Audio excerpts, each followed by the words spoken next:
Look, I think that what we're seeing happen with stablecoins, we're seeing happen with central bank issued digital assets, I think is exciting. I'm not exactly clear how it's all going to play out. You're seeing countries experiment and test. Ripple has partnered with several central banks around the world. Some we've announced, some we haven't yet announced, that they're issuing and testing using the XRP ledger to issue their digital assets on the XRP ledger as a token. So we're excited to be working with them. And look, at our core, Ripple's really good at working with enterprise customers. A government is just a big enterprise customer. I know many of you might regret not doing this now, not buying in more or hopping on the XRP bandwagon if you haven't already. And if you are an XRP enthusiast, your regret might be even more significant if you don't partake in filling out the class member interest sign-up form to sue William Hinman, JayClayton, et al. So here's your chance to join in, fill out the form, link to that in the description section below. And don't forget to hit the like button, hit that notification bell, and subscribe to the channel if you haven't already. Let's get right in.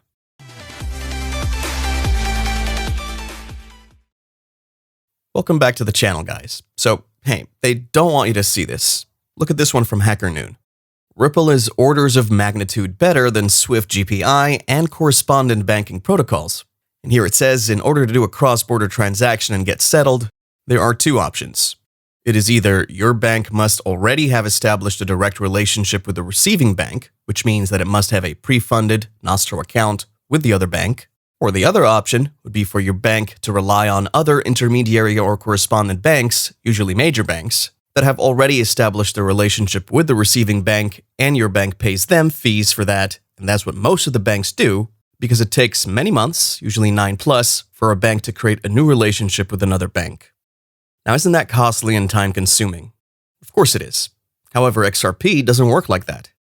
Instead, it completes the remittances in their actuality and not the updating of ledger accounts involving third-party intermediaries.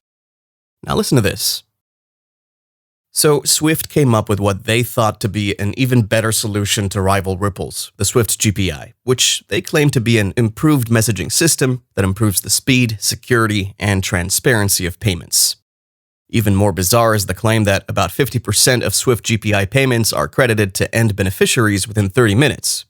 But in reality, the Swift GPI only works in popular countries and between the biggest currencies, as those payments that are credited between 30 minutes and hours are mostly on the same time zone and in popular corridors. Further down here, it says they're making a lot of money from other banks. We talked to banks and 99.9% of them want Ripple to be successful because they're sick of paying these guys.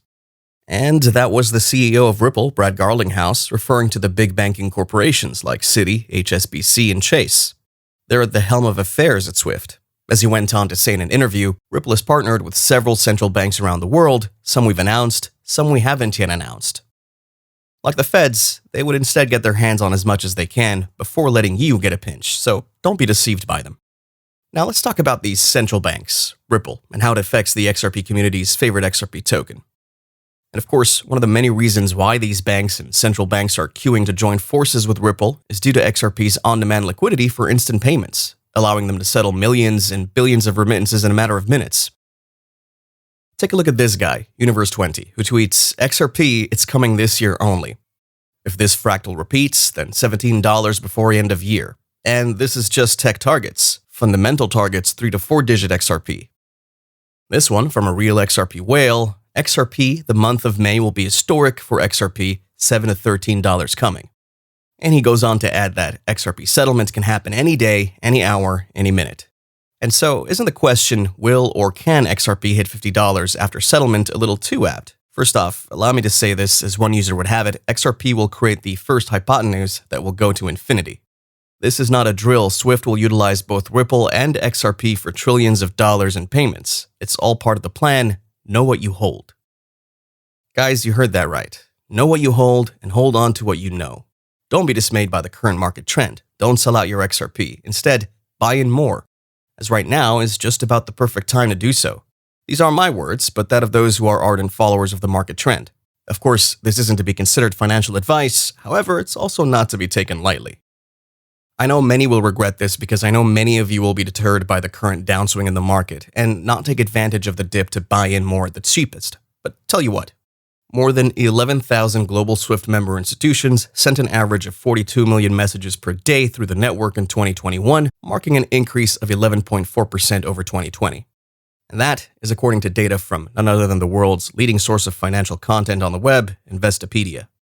Ripple is about to change the financial system as we know it, guys. The switch is about to be flipped.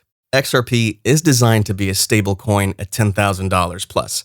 XRP will bridge the global financial system through its CBDC infrastructure and essentially snatch away a large chunk of the cross-border remittance market from SWIFT. At that time, even 10% of the SWIFT market share will see the XRP market capitalization reaching trillions of dollars. Will a $100 XRP or even a $1,000 XRP be impossible at that time? I don't know, but I do know this. We are witnessing the most significant switch in the history of monetary systems, ever.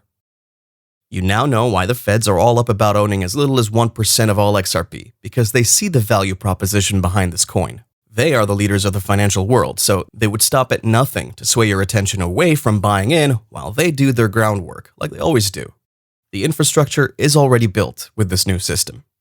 So guys, notice how he mentioned XRP as a viable candidate and the potential currency that would move around the SWIFT network, even though he kind of downplays the idea of Ripple replacing SWIFT. Also, you can see there at the top left corner on the banner, among the partners there, Ripple is boldly seen alongside EuroXM Bank. Given its ongoing legal war with the SEC, Ripple and XRP are making waves on its home turf. However, it's also spreading its reach worldwide as more and more speculations of Ripple replacing SWIFT continue to rise.